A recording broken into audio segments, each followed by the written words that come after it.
자, 김정은 위원장이 대륙간 탄도미사일 ICBM 발사 공로자와 함께하는 이 공식 석상에 또 딸을 데리고 나왔습니다. 그 의도 무엇인지 또 그리고 정치권을 달고 있는 쟁점들 지금부터 하나하나 짚어보겠습니다. 네, 송국권 영남일보 본부장, 김병민 국민의힘 비대위원, 이승훈 변호사, 장현주 변호사 모셨습니다.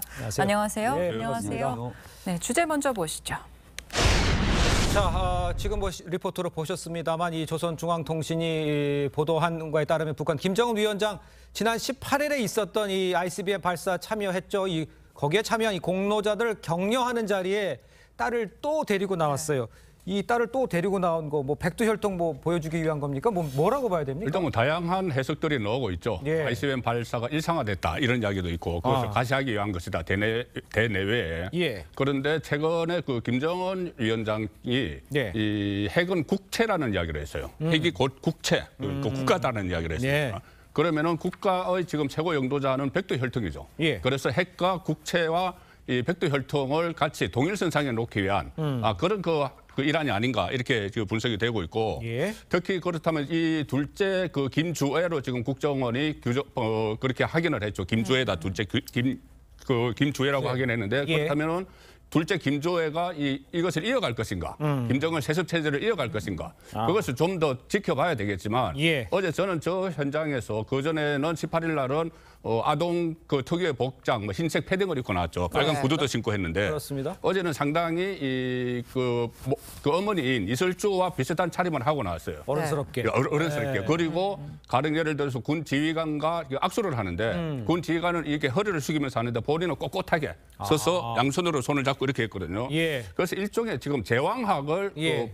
배우고 있는 것 아닌가 그런 생각도 들었고 예. 상당히 자연스러워요. 저번에도 그렇고 어제도 그렇고 행동이 상당히 자연스러운데 한 네. 10살 정도 되는데 예. 그렇기 때문에 아마 그 이전에도 비공개를 공개는 되지 않았지만 예. 저런 행보가 있었던 것 아닌가 그런 생각도 예. 듭니다. 지금 본부장께서 좀 언급을 해주셨습니다만 차림새 모양이 그 엄마하고 똑같이 지금 하고 있잖아요. 머리 스타일도 그렇고 특별한 의도가 있다고 이해를 해야 되는 겁니까?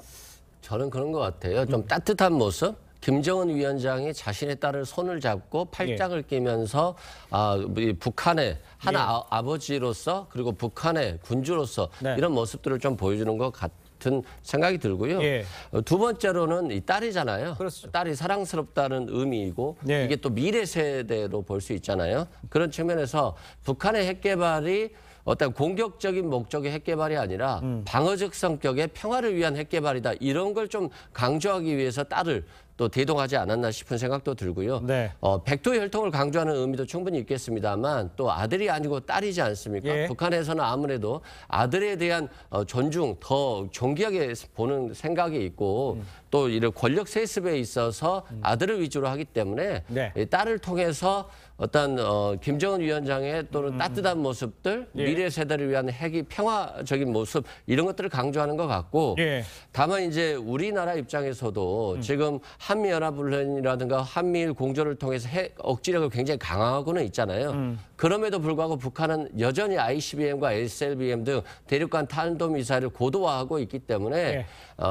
강대강 대치도 좋습니다만 유엔을 통한 또는 제재, 예. 어떤 대화 이런 것들도 필요한데 유엔에서도 아직도 중국과 러시아의 반대로 제재는 전혀 못하고 있거든요. 그러니까요. 그런 예. 측면에서 어떤 대화 채널도 네. 좀 필요하지 않나 싶습니다. 이렇게 따뜻한 모습을 보여주려는 것도 있지만 어떻게 보면 배경이 좀 ICBM 관련 행사거든요. 그렇죠. 또 하나 또 궁금한 게 김정은 위원장은 핵무력 건설 대업은 가장 중차대한 위협이라고 강조를 했고 북한이 5년 전에 핵무력 완성을 선언한 29일에 핵실험을 좀 감행할 가능성도 제기가 되고 맞아요. 있습니다. 어떻게 보셨어요, 위원장? 언제든지 7차 핵실험을 감행한다고 해도 국제사회가 놀라지 않을 정도로 북한이 그 위협을 고도화시키고 있지 않습니까? 예.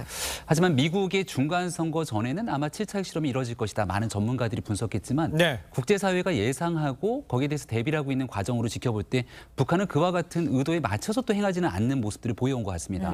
지금도 특정한 날짜를 찝어서 얘기하고 있는 우리의 방송이라든지 네. 또 이런 전문가들의 얘기들까지도 북한은 다 여기에 대한 내용들을 예. 다 확인하고 있을 건데요. 네. 아마 예측하지 못하는 수준에 맞춰서 7차 핵실험 등 국제사회를 향한 도발의 가능성, 빈도를 더 높이지 않을까 싶고 앞으로도. 여기에 대한 핵실험뿐 아니라 또 네. 국지적인 도발로 대한민국에 대해서 예. 실질적인 위협을 가하게 될 가능성들도 높기 때문에 네. 여전히 대한민국이 이 미국과의 굳건한 동맹 관계를 바탕으로 북한의 움직임, 도발 행위 하나하나에 대해서 예의주시할 필요가 있겠다 이렇게 생각이 됩니다. 알겠습니다. 북한의 움직임이 저희가 예상했던 것과 좀 다른 형태로도 나올 수 있는 것 같고 또 어떻게 변화가 있을지 좀 네. 지켜보도록 하고요. 저희는 다음 주제 영상으로 먼저 만나보도록 하겠습니다.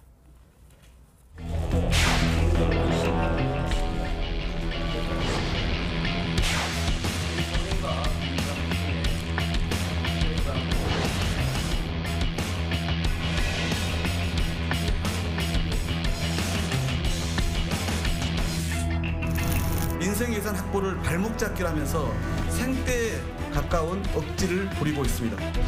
새 정부의 국정과제 수행에 필수적인 예산을 모두 삭감하고 날처리하고 있습니다.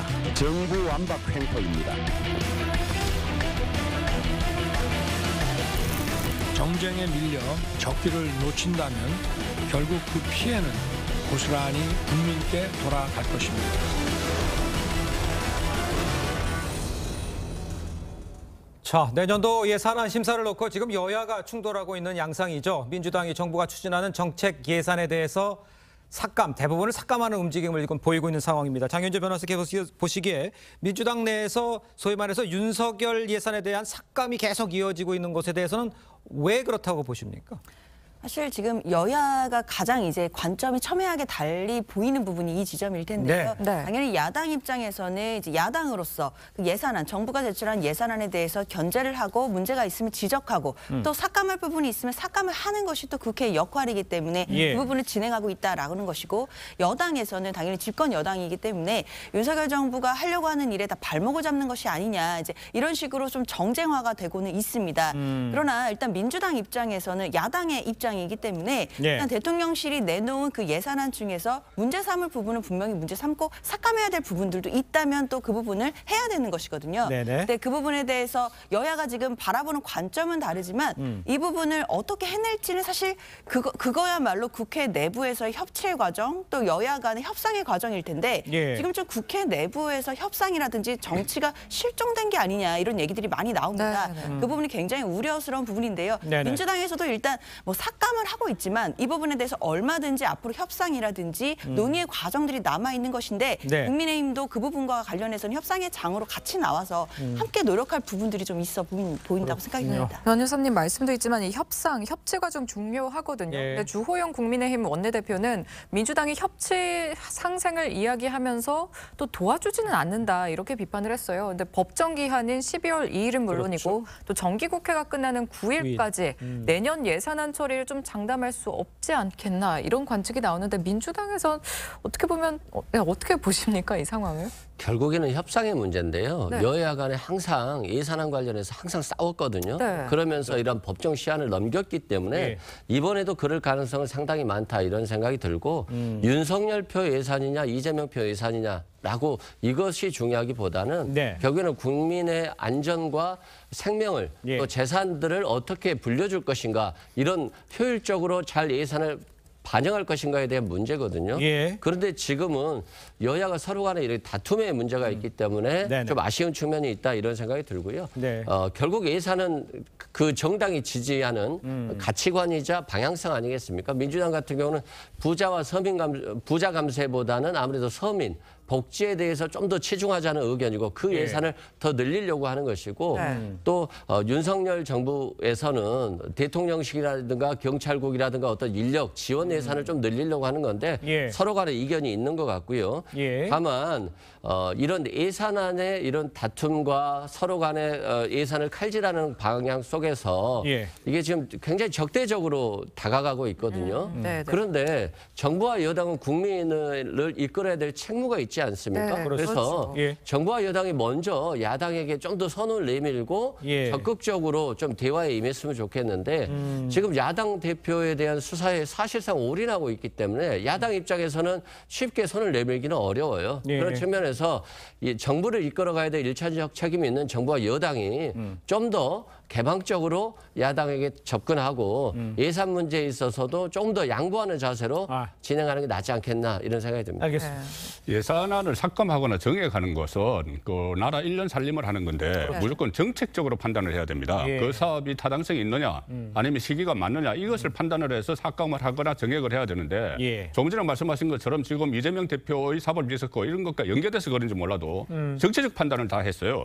가령 예를 들어서 대통령실 이전 비용이나 예. 아니면은 그 또 이 행안부 경찰국 설치 또는 법무부의 인사정보단, 인사정보관리단 이것들은 전부 다 윤석열 정부 들어서 시행이 됐던 것들이고 그리고 이게 진행이 되고 있는 예산들이에요. 그렇죠. 진행이 되고 있는 예산을 그것을 다 삭감하고 안 한다는 것은 이것은 발목 잡기밖에 안 됩니다. 이게 아직 진행이 안 됐으면은 예. 진행을 못하도록 예산 안 주겠다고 하지만 이미 일정 부분의 예산이 들어가서 다 진행이 되고 있는 사업인데 거기에 대해서 예산을 다 깎아버리는 거는 그 국정 운영을 제대로 하지 못하도록 하는 그런 거고 반면에 그 문재인 정부 때 했던 여러 가지 사업들 예. 뭐 이런 데서 신재생 에너지나 또 그 이재명 대표가 공약했던 뭐 공공임대주택 예. 여기에 대해서는 수백억부터 수조 원까지 막 그 정액을 했거든요. 예. 그래서 이것은 이것 자체도 이것도 정책적 판단에 의한 정액이라기보다 정치적 판단이 다른 것이고 윤석열 정부의 사업들을 감액한 것도 예. 정치적 판단에 따른 것이기 때문에 저는 그게 부당하다고 봅니다. 알겠습니다. 민주당이 정책적 판단으로 예산을 맞춰줘야 된다 이런 얘기 같습니다. 예.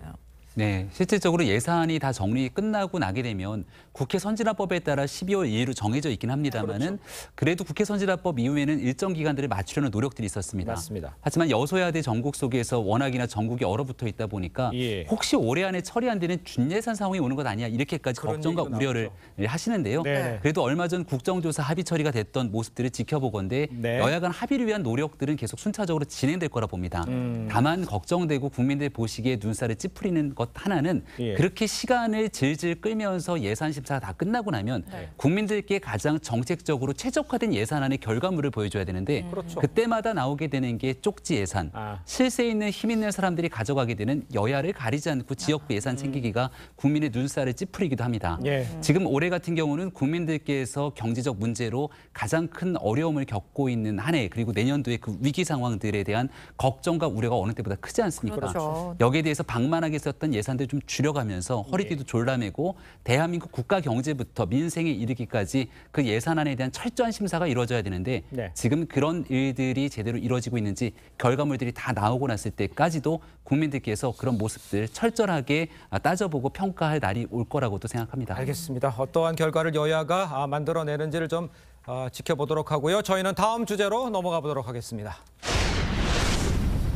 자, 이재명 대표의 사법 리스크를 좀 짚어봐야 할 것 같습니다. 친명계의 좌장으로 평가를 받고 있죠. 민주당 정성호 의원이요. 김용 부원장과 이 정진상 실장, 이재명 대표의 심부름꾼이라면서 이 검찰의 정치적 공동체 논리를 반박을 하고 나섰습니다. 먼저 관련 발언부터 들어보도록 하겠습니다.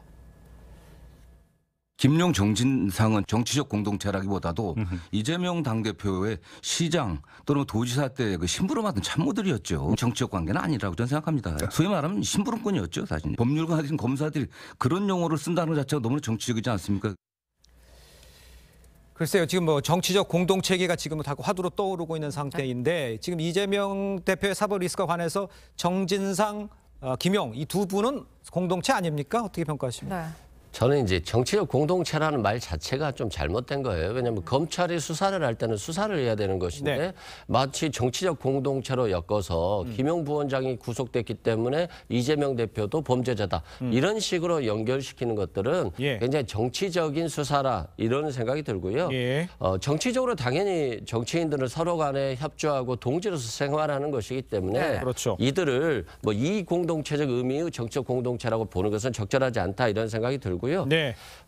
아직 그 대장동 수사가 지금 1년 가까이 이루어지고 있기 때문에 예. 굉장히 이 조사에 임하는 사람들이 힘들 것이라고 보여지고요. 네. 그런 측면에서 검찰의 수사가 목표를 정해서 너무 강하게 수사를 하다 보면 검찰의 입맛에 맞는 진술들을 해줄 수도 있어요. 그렇다 보면 진술이 왜곡되고 수사가 왜곡될 수 있기 때문에 검찰이 좀 차분한 수사를 해야지 수사를 하고 이걸 바로 언론에 알리는 그런 류의 수사는 정치를 하고 있는 것이다 이런 생각이 들고요. 네. 또 428억이 저수지에 있다라고 하는데 자꾸 그 뇌물을 주는 목적들이 다 달라요. 무슨 명목으로 줬다, 무슨 명목으로 줬다. 예를 들어 대선 자금으로 줬다, 경선 자금으로 줬다, 뭐 성남시 재선 자금으로 줬다, 뭐 추석 명절 떡값으로 줬다. 428억이라고 하는 뇌물이 검찰이 유죄라고 확신한다라고 한다면 네네. 그 유죄에 따라서 그 돈이 전달될 뿐이거든요. 예. 근데 이렇게 명목과 명목을 정한 것들은 검찰이 아직은 수사에 자신이 없는가 이런 생각이 들고요.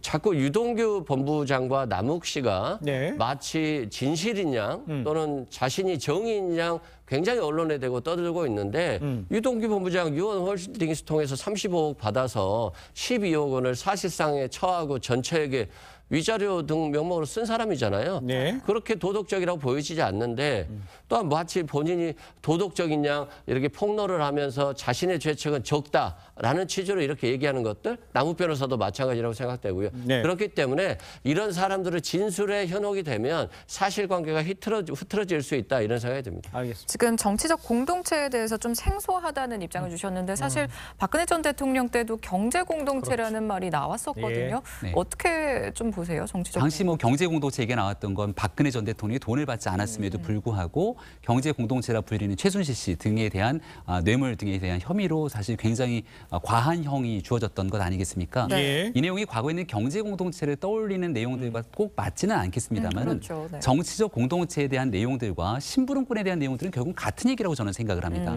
정치적 공동체 안에서 어떤 역할들을 주고받았는지가 굉장히 중요할 텐데요. 예. 2010년 성남시장 당선됐을 때, 14년 재선됐을 때, 2018년 경기지사로 당선됐을 때, 2021년에 대통령 선거를 치렀을 때, 그리고 2022년 더불어민주당의 당 대표가 됐을 때 예. 이재명이라고 하는 정치인을 중심으로 이 모든 사람들은 김용 부원장 그리고 정진상 시장은 항상 이재명 시장과 같은 편에서 같은 정치 노선을 걸어오지 않았습니까? 네네네. 이재명 대표가 당대표가 되지 않았다면 이들이 지금 민주당의 대표실에서 일할 하등의 이유가 없는 모습들을 보여왔겠죠. 예. 그런 아주 오랜 기간 동안에 정치적인 한 몸처럼 움직였다는 얘기들을 이제 그동안 나왔던 내용들을 중심으로 하고 있는 것인데 네네. 과거 김문기 전 처장을 모른다. 이렇게 얘기했던 것처럼 본인의 분신이고 가장 가깝다라고 얘기했던 두 측근들마저도 이제는 심부름꾼으로 전락시킨다는 것은 이른바 이 수사를 앞두고 있는 꼬리 자르기에 불과한 것 아니냐 이렇게 볼 수밖에 없고 알겠습니다. 네. 두 사람이 구속이 된 상황이기 때문에 이재명 대표의 부담감이 가중되는 모습을 예. 여과 없이 드러낸 발언이라고 생각합니다. 알겠습니다. 네. 이승훈 변호사께서 언급을 해주셨습니다만 그 장현주 변호사께는 좀 이렇게 뒤집어서 여쭤볼게요. 아까 말씀하신 것 중에 유동규의 증언이나 이런 것에 대해서 신빙성이 없다 이렇게 이승훈 변호사가 얘기를 하셨습니다. 본인의 죄가 있기 때문에라고 하셨는데 글쎄요, 그 증명을 했고 법원에서 구속영장이 나왔고 이렇게 되면 어느 정도 유동규 본부장이 바꿔서 말하는 이거 신뢰성이 있는 상황은 아닙니까?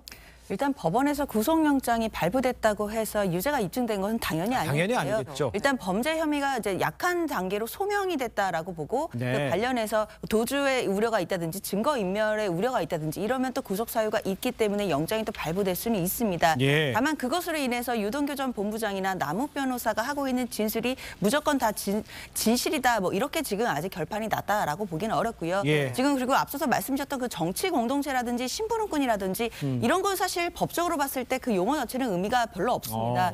왜냐하면 결국 법적으로는요. 이재명 대표가 공범이라는 사실을 입증해내야 됩니다. 그렇겠죠. 결국에는 김용 부원장이나 정진상 실장이 뭐 돈을 받았고 예. 그리고 그 돈이 이재명 대표를 위해서 쓰였고 그리고 이재명 대표가 그 사실을 알았다는 정도까지를 입증하는 것. 그것은 결국 공범일 텐데요. 네네. 그 부분을 입증하지 못한다면 사실 이재명 대표에게 죄책을 물을 수가 없는 것이기 때문에 예. 지금 나오는 뭐 정치 공동체나 심부름꾼이나 이런 건 다 표현에 불과한 것이고 네네. 법적으로는 결국 입증의 문제로 가야 된다라는 생각입니다. 알겠습니다. 물론 수사 상황을 지켜봐야겠지만 이 검찰은 이른바 대장동 팀이 김용 부원장과 정진상 실장에게 건넨 돈이 이 대표에게 유입됐는지 계좌 추적까지 나서면서 조사를 하고 있습니다. 네. 돈의 최종 종착지가 만약에 이재명 대표라면 물론 지켜봐야겠지만 그러면은 좀 어떻게 될까요, 상황이? 지금까지는 이 정치적 공동체라고 하는 것이 간단하게 이야기하면 이거예요. 그 정진상 씨가 구속된 이유가 1억 4천만 원을 받았는데 네네. 그것이 성남시장 재선 때 쓰였다는 그 정황이 있고 예. 또 김용 씨가 받은 8억은 대선 후보 경선에 쓰였다는 정황이 있기 때문에 네. 그 정황들은 결국은 그러면 수혜를 본 사람은 후보가 되는 거예요. 예. 이제는 후보가 되기 때문에 정치적 공동체라는 말이 나온 것이고 지금까지 보면 이재명 대표에게 직접 현금이 들어간 그 정황은 지금까지 나온 적이 없어요. 없죠. 여러 가지 혐의가 있지만. 그런데 지금 저 계좌 추적을 하는 것은 얼마 전에 그때 그 제보자 그 공무원 제보자가 검찰에서 진술한 것이 있죠. 작년 한 8월경에 이 돈 그 봉투를 쇼핑백에 넣어서 한 1억에서 2억을 입금을 시켰다. 그런데 그 시점이 언제냐면은 그 김용 씨가 8억 원을 받았다는 그 시점이에요. 대선 후보 경선 때. 그렇다면은 그 김용 씨가 받은 돈의 일부가 이재명 대표에게 건너간 것 아니냐. 그래서 이재명 대표가 그것을 본인의 계좌에 넣어서 나중에 기타금도 내고 한 것 아니냐. 이게 지금 검찰이 쫓는 혐의점이거든요. 그렇죠. 지금까지와는 달리 이 현금이 직접 왔다고 하면은 이것은 상당한 문제가 될 수 있어요. 지금까지 완전히 결이 다른 문제가 됩니다. 현금을 받았다고 하면은. 그전에 거는 정치적 공동체로서 뭐 선거를 위해서 쓴 건데 이것은 본인이 돈을 직접 받아서 개인적으로 사용한 것이 되기 때문에 상당히 큰 문제가 될 수 있는데 물론 이것은 뭐 아직 검찰이 수사 중이기 때문에 결과는 지켜봐야 되겠지만 상당히 중요한 의미가 있는 거죠. 알겠습니다. 지금 송국권 본부장께서 언급을 해주셨습니다만 이재명 대표는 이런 그 검찰의 보유주식 수사다라고 주장을 하면서 계좌 추적 등에서 자신만만한 모습을 보였습니다. 엊그제 발언을 한번 들어보도록 하겠습니다. 수차례 저와 가족들의 계좌를 검찰이 확인했고 이 연기도 적절히 해야지 이 연기 능력도 엉망인데다가 이런 식으로 계속 계좌를 털다 보면 계좌 다 달아 없어질 것 같습니다. 검찰 수사하는 거 말리지 않습니다. 언제든지 털어보십시오. 마치 이게 문제가 있는 양 이게 쇼하는 것은 검찰 조직 자체를 위해서도 바람직하지 않다는 말씀을 드립니다. 네, 저렇게 자신 있게 얘기를 하긴 했지만 이 대표가 제1야당의 대표이자 현직 의원이에요. 그렇죠. 강제 조사가 쉽지 않을 것이다 이런 전망들이 나오는데 출석 요구가 있어도 응하지 않으면 체포동의안 제출 가능성도 있는데 여소야대 전국 속에서 체포동의안이 통과가 될지 조금 의문이거든요. 민주당의 고민이 깊어지겠죠. 네. 지금까지 나와 있는 상태 속에서는 민주당도 단일 대우를 크게 흐트러지진 않고 있는데 예를 들어 지금 압수수색 등으로 인해서 이재명 대표에 대한 혐의가 보다 구체화되거나 확실한 물증을 바탕으로 이재명 대표에 대해서 구속영장을 청구하는 상황이 오게 된다면 민주당 입장에서 정치적으로 상당한 부담감이 될 수밖에 없는 것 아니겠습니까? 우리가 방탄 얘기를 했을 때 이른바 지난 인천의 보궐선거에 나갔던 게 이 같은 체포동의안 때문에 첫 번째 방탄을 입는다는 거였고 두 번째로 이재명 대표에 관련된 많은 검찰 조사 등에 대한 내용이 있을 때 이재명 대표가 발언하는 게 아니라 민주당 대변인 등 민주당 측에서 얘기를 합니다. 그게 지난날 전당대회에 나왔을 때 2차 방탄을 입는다고 지적했던 일이기도 하죠.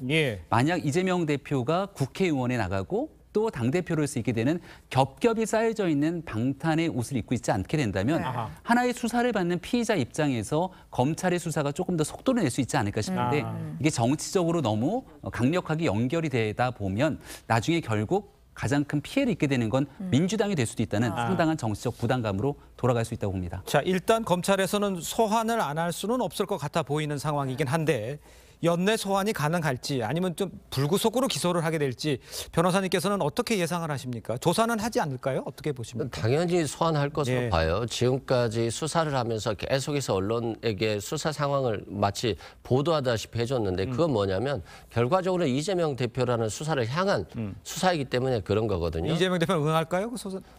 당연히 응해야 되지 않을까요? 왜 그러냐면 지금 방탄하는데 한 번도 방탄을 써본 적이 없어요. 국회의원이 돼서도 그리고 당대표가 돼서도 방탄을 써본 적이 없어요. 만약에 검찰에 소환을 했는데 소환에 거부해서 체포영장이 발부됐는데 그때 이제 체포동의 요구안에 대해서 거부를 했다. 그때 이제 방탄이라고 비판을 할 수 있겠습니다만 지금은 아직 방탄을 쓴 적도 없고 저는 검찰 수사에 응하지 않을 이유는 없다고 생각됩니다. 또한 지금 검찰에서 또는 언론 보도에서 나오는 수사에 의하면 이재명 대표에게 돈이 들어가서 그 돈이 쓰였다라고 하는 기사는 한 번도 본 적이 없어요. 여기까지는 아직 안 나왔죠. 네, 그래서 저는 아직 검찰이 그 부분에 대한 수사는 아직 못하고 있는 거 아닌가 싶고 계좌 추적도 아주 수차례 거쳐서 했을 것으로 보이기 때문에 이미 이제 계좌는 확인했을 것으로 확인되고요. 다만 자꾸 이제 이재명 대표를 몸통, 돈의 최종 종착지, 온갖 범죄를 저지른 사람으로 지금 나오는데 남욱 변호사가 최대한 부풀려서 유동규 씨나 뭐 이런 사람들에게 모두 관계 한 40억 정도라고 하는 기사가 나오잖아요. 그런데 곽상도 의원은 아들 통해서 50억 받았어요. 그럼 도대체 곽상도 의원은 무슨 잘못을 했길래 50억이나 받았을까요? 여기에 대해서 재수사가 돼야 되지 않을까요? 또한 박영수 특검은 딸을 통해서 아파트 매매 차익까지 한다면 한 22억 정도 받았다고 하고 예. 그 인척은 100억 정도를 받았다고 하는데 이것에 대한 수사가 제대로 이루어지고 있다는 검찰발 뉴스는 없어요. 그런 측면에서 저는 이런 이재명 대표를 향한 수사에 올인하고 있기 때문에 검찰 수사가 정치 탄압이란 얘기와 지지율은 윤석열 정부에 대한 지지율은 오르지 않고 계속해서 야당 대표에 대한 수사를 하고 하는 일방적인 그런 수사만 진행되고 있기 때문에 예. 지금 윤석열 정부가 지금 검찰 정부인지 아니면 공정한 수사를 하고 있는지에 대해서 예. 한번 자신들을 스스로 돌아봐야 될 것 같다 이런 생각이 듭니다. 네. 어떻게 민주당 정부 시절에는 추미애 법무부 장관이 수사지휘권 발동들도 해가면서 적극적인 민주당의 그런 법무부 장관부터 시작돼서 수사에 개입하는 모습을 보였지만 네네. 윤석열 정부에서 검찰 어떤 수사에도 개입하지 않습니다. 이재명 대표를 향해서 진행되고 있는 많은 수사는 모두가 다 알고 있는 것처럼 예. 대장동 일당들 특히 지난번 민주당의 당 대표 대통령 선거 경선 당시부터 나왔던 이야기들이 차분히 수사가 진행되고 있는데 예. 이렇게 제기돼서 대장동 일당들이 돈을 받은 것으로 줄줄이 구속이 되고 있는데 그럼 있는 죄를 덮게 되는 모습들이 국민들께서 원하는 이재명 대표 대장동 일당들을 향한 수사의 모습인 것인지 판단이 될 수밖에 없다고 생각합니다. 네. 이런 일들에 대해서 검찰이 차분히 수사를 하고 있는 과정이기 때문에 예. 여기에 대해서 대장동에 관련된 국민들에게 돌아가야 될 돈을 특정한 일당들이 그 돈을 가져가게 됐다면 아하. 지방자치단체의 권력을 사유한 심각한 범죄이기 때문에 예. 있는 그대로의 사법적 결과물들이 나오기를 아마 많은 국민들께서 바랄 거라 생각합니다. 알겠습니다. 일단 민주당 지도부는 이재명 대표를 엄호하는 분위기인데요. 그렇죠. 당이 사법적 공방과는 거리를 둬야 한다 이런 목소리도 나오고 있습니다. 박용진 민주당 의원의 어제 발언 들어보시죠. 이재명 대표와 그 주변 측근들의 혐의에 대해서 제가 사법적으로 아는 게 별로 없지 않겠습니까? 그러니 이 문제가 당으로만 확산되거나 또 당이 이 문제의 한복판에 서거나 당이 검찰과 사법적 진실 공방을 서로 주고받는 이런 주체로 나서거나 이러지는 않아야 된다고 봅니다. 사법적인 문제와 정치적인 문제는 분명히 좀 나눠서 봐야 될 필요가 있겠습니다. 자, 이제 비명계 박용진 민주당 의원, 당을 위해서 사법적 문제와 정치적 문제는 분리해야 한다, 이런 주장입니다.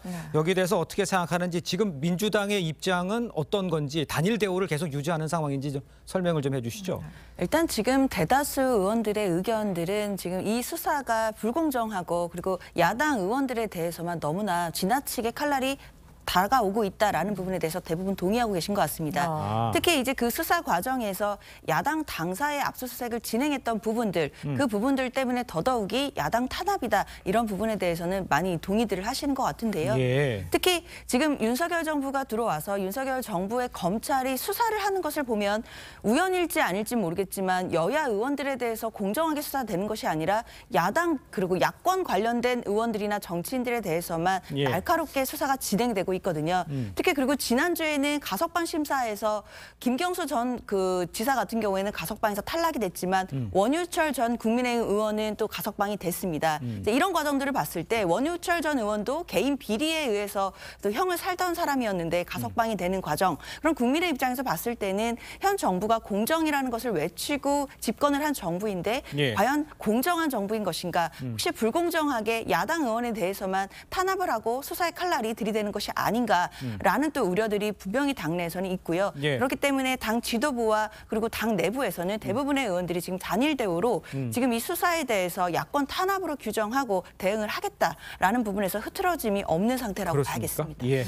그렇죠. 제가 취재한 바로는 조금 흐트러지고 있는 의원들이 상당히 많이 늘어나고 있는 것 같아요. 그 가령 예를 들어서 박용진 의원 같은 경우는 그때 당대표 경선에 같이 출마를 했습니다. 네. 그때부터 대장동 리스크 때문에 당이 같이 함몰될 수가 있다. 이재명 대표 체제가 들어가면은 그렇죠. 그렇게 지적을 했어요. 예. 그리고 또 이런 이야기를 하는 사람들이 이상민 의원이나 조홍천 의원이나 일부가 있는 것 같지만 이 말을 하지 않고 있는 예. 상당히 많은 수가 저는 있다고 취재 결과 확인을 했는데 뭐냐 하면은 이게 그 분출되는 시점이 앞으로 2번 정도 있을 것 같아요. 그런 이게 당이 같이 망할 수는 없다는 이런 분출되는 그 시점이 예. 하나는 조금 전에 이야기했던 체포동의안입니다. 네네. 체포동의안이 들어왔는데 그것을 여러 가지 혐의가 발견이 되고 또 특히 검찰공화국 그리고 검찰이 표적 수사를 한다고 하지만은 영장 발부는 전부 다 법원에서 한 거예요. 그렇죠.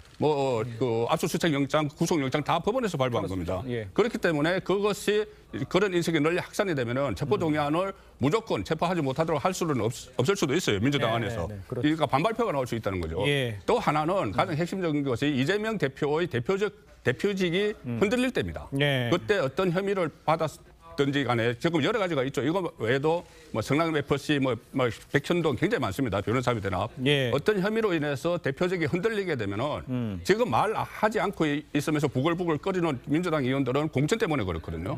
당 공천 때문에 이재명 대표가 공천권을 지기 때문에 그렇게 되는 건데 예. 만약에 당 대표직이 흔들리는 시점이 되면은 상당히 그 불만이 분출될 가능성이 높다. 저는 그렇게 봅니다. 예. 지금 말씀하셨지만 민주당이 굉장히 좀 전통이 깊고 큰 정당인데 어떻게 보면 이런 목소리도 나와요. 진실 여부가 중요하지만 일단 논란에 섰고 검찰 소환에도 뭐 그런 것도 있을 거고 자신만만하면은 정말 자신만만하면 민주당 대표직을 좀 잠시 내려놓고 그다음에 진실이 드러나면 다시 복귀하면 그때 정말 자신만만하다면 다시 좀 더 영웅적인 모습으로 좀 더 이렇게 멋있게 돌아올 수 있는 그런 상황도 벌어질 수 있다 하는 목소리가 나오거든요.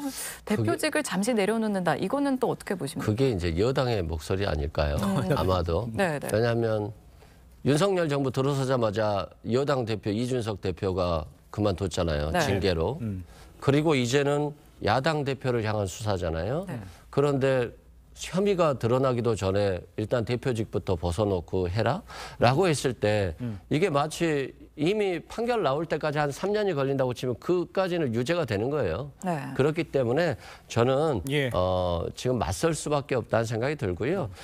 그렇습니다. 뭐 지금 왜 야당 지지자들이 뭉치느냐 이재명 대표를 향해서 네. 그게 야당 탄압이라고 하는 논리가 더 강하기 때문이거든요. 예. 예를 들어서 정진상 실장이나 김영 부원장 같은 경우는 민주당에서 근무한 지가 한 2달 전이에요, 불과.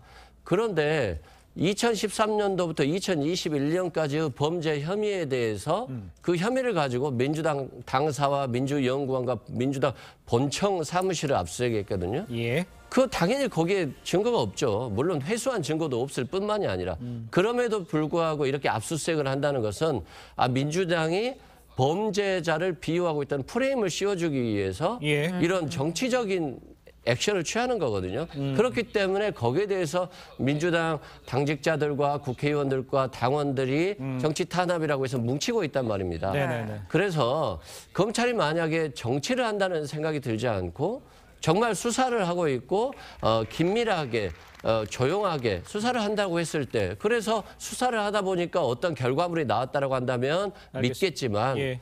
아직까지는 야당을 지지하는 사람들이 알겠습니다. 정치 수사로 보고 있다. 그러니까 검찰의 수사가 아직 그 이재명 대표로 향하고는 있지만 그거를 연결할 만한 고리를 찾지 못했다. 이렇게 저희가 좀 이해를 하도록 하겠습니다. 자, 하나만 더 먼저 좀 확인을 하죠. 자, 민주당이요. 이상민 행정안전부 장관을 파면해야 한다면서 내일까지 답변을 달라고 그랬습니다. 28일까지 입장을 밝히라고 했는데 일단 국민의힘에서는 국정조사 보이콧 초강수한다는 얘기도 나와요. 김병민 위원장께서는 이 상황이 어떻게 지금 정리가 되고 있나요? 언론 보도를 보니까 이제 한 익명의 의원에 대한 발언을 바탕으로 이런 얘기들이 나오더라고요. 일단 민주당 입장에서는 얼마 전까지 12구 참사에 대한 국정조사를 바탕으로 정부 여당을 몰아붙이는 강공을 몰아갔는데 극적으로 이 국정조사에 대한 합의가 다 이루어지지 않았습니까? 네네. 합의가 이루어졌다는 것은 준비 기간을 바탕으로 일단 예산 심사 빠르게 끝내고 그다음 합의된 내용대로 준비를 거치면서 12구 참사의 원인이 무엇인지 진상을 확실히 밝혀내는 게 핵심일 겁니다. 여야가 같이 들어간 국정조사를 통해서 지금까지 나왔던 것보다 더 근본적인 문제가 뭔지 예방, 대비, 대응 차원에서 있었던 문제점들과 거기에 책임질 사람들에 대한 정리를 하는 게 국정조사의 핵심이거든요. 그런데 그런 내용들이 같이 함께 수습되는 과정으로 가다 보니까 다시금 프레임을 짜듯이 여당과 대립하는 모습으로서 이상민 장관을 소환하게 됩니다. 이렇게 되면 민주당이 진정으로 원하는 것이 12구 참사의 근본적인 원인을 밝게 되는 건지 아니면 모든 책임을 그저 윤석열 정부로 몰아붙이고 정쟁과 갈등의 국면 속에서 계속해서 제1야당으로 그 투쟁의 영향력만 높이겠다는 것인지에 대한 대한 진정성이 의심될 수밖에 없는 거거든요. 예. 지난날 박진 외교부 장관 해임 건의안 결국 통과시켰지만 그 내용들은 정부 흔들기 그 이상도 이하도 아니었던 모습들이 드러나게 됩니다. 예. 야당도 지금 이 사건에 대한 본질적인 국면이 무엇인지를 생각하게 된다면 지금 정기국회 예산안 처리를 앞두고 있는 시점에서 해야 될 우선순위가 무엇인지는 다 답이 나온 것 아니겠습니까? 알겠습니다. 그럼 답변은 일단 노다 이렇게 이야기를 할 수가 있겠네요. 현재까지는 뭐 상황을 봐야겠습니다만. 알겠습니다. 자, 저희는 다음 주제로 좀 넘어가 보도록 하겠습니다. 자, 민주당 김의겸 의원과 이 장경태 최고위원이 제기한 의혹들이요. 잇따라 거짓말로 지금 드러났죠. 먼저 장경태 최고위원, 김건희 여사가 캄보디아에서 만난 어린이를 찾기 위해서 캄보디아에 사람을 보냈다 했는데 의원실은 아니라고 했어요. 왜 이렇게 잇따라 발언한 내용들 특별히 또 이렇게 거짓말까지 해야 할 이유가 특별히 없지 않을까요? 어떻습니까? 사실 이게 라디오 인터뷰 과정에서 얘기가 나왔던 그렇습니다. 건데 결국에 이제 장경태 최고 같은 경우에는 이제 누가 그쪽에 갈 일이 있으니까 그 차원에서 좀 동네 뭐 환경을 알아봐라 뭐 이런 차원으로 인터뷰를 했다는 취지입니다. 예. 그러니까 의원실 차원에서 뭐 캄보디아에 사람을 보냈다거나 뭐 보낼 계획은 전혀 없다라고 이제 해명을 한 것인데요. 예. 사실 장경태 최고위원 같은 경우에는 그 이제 김건희 여사가 캄보디아에서 그 화나를 안고 찍은 사진에 대해서 이제 조명이 설치됐다 이걸 가지고 지금 대통령실에서 고발이 된 상태이거든요. 그렇죠. 아무래도 고발이 되어 있고 장경태 최고로서는 그때 조명이 설치되어 있었다라는 부분에 대해서 본인이 이제 진실함을 좀 소명하고자 하는 것 같습니다. 예. 물론 앞으로 수사 과정에서 이 부분에 대한 진실이 밝혀지겠지만 네네. 대통령실에서는 조명이 일단 없다라고 했고 장경태 최고위원은 그 여러 가지 전문가들의 이야기상 조명이 있었을 것으로 보인다라는 주장이고 그런 입장이기 때문에 예. 그렇다면 결국에는 그 과정에서 조명이 있었는지 없었는지 여부에 대해서 확인을 해봐야 되고 당시에 뭐 촬영팀이라든지 대통령실에서 수행인 몇 명이나 갔는지 이런 부분들에 대한 세밀한 지금 정보를 요구하고 있는 차원이거든요. 예. 그런 얘기를 하다가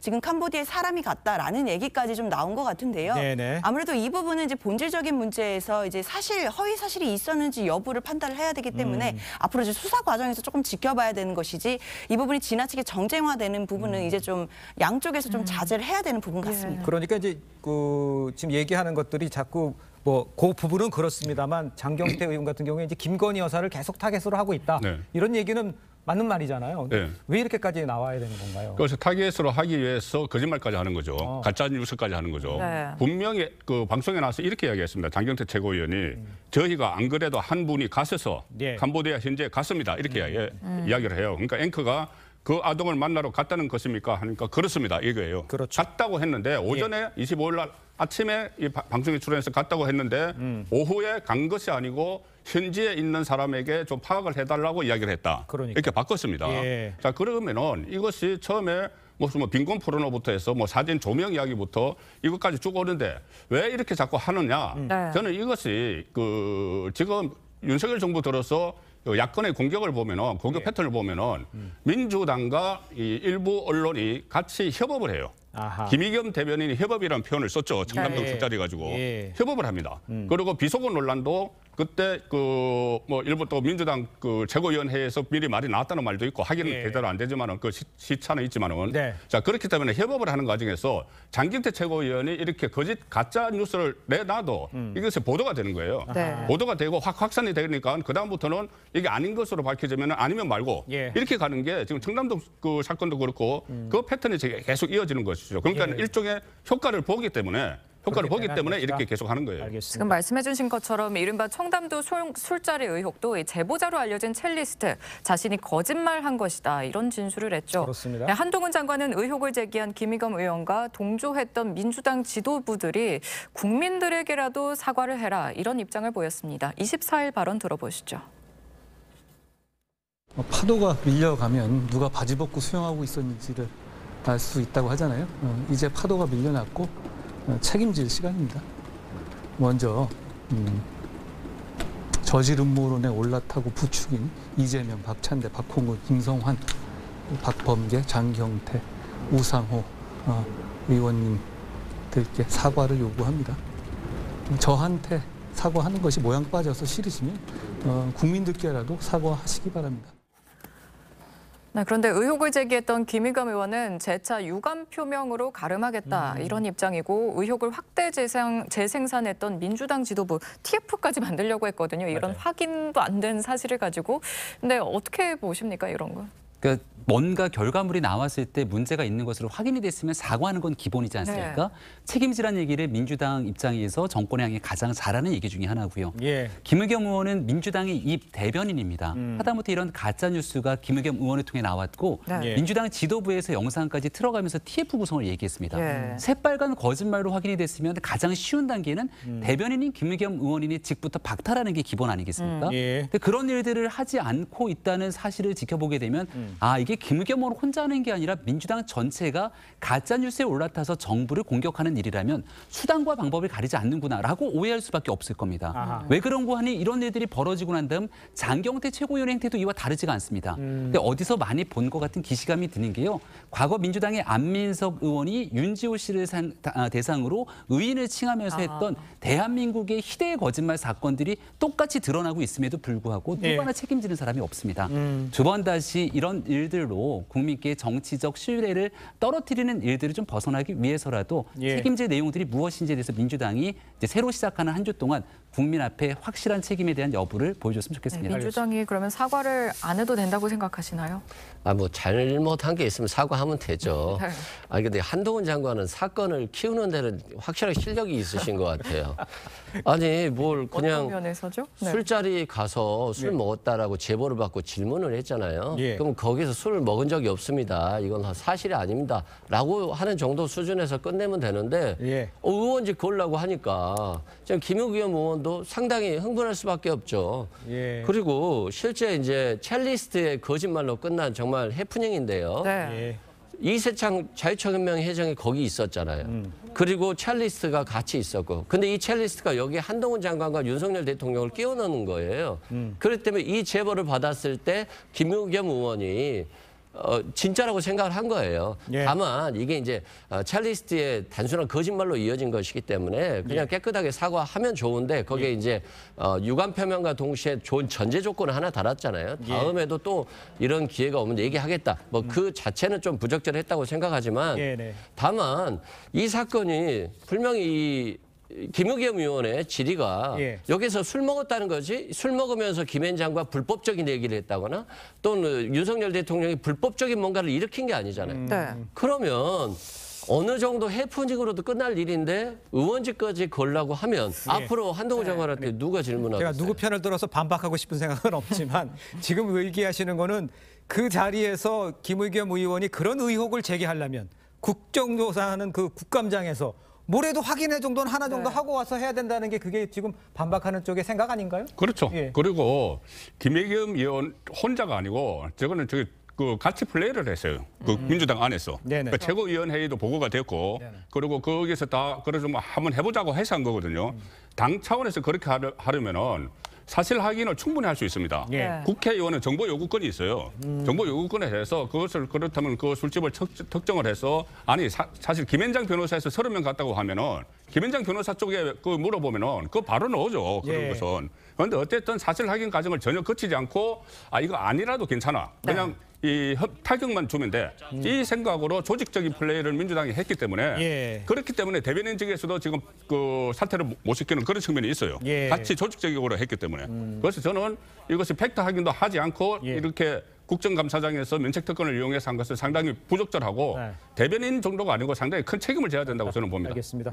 더 많은 분들이 원하시는 것 같은데 시간이 좀 다 됐기 때문에 자, 이 순서 여기서 마치도록 하겠습니다. 정치권 쟁점 여기까지로 마치겠습니다. 네 분과 인사 나누겠습니다. 고맙습니다. 감사합니다. 감사합니다.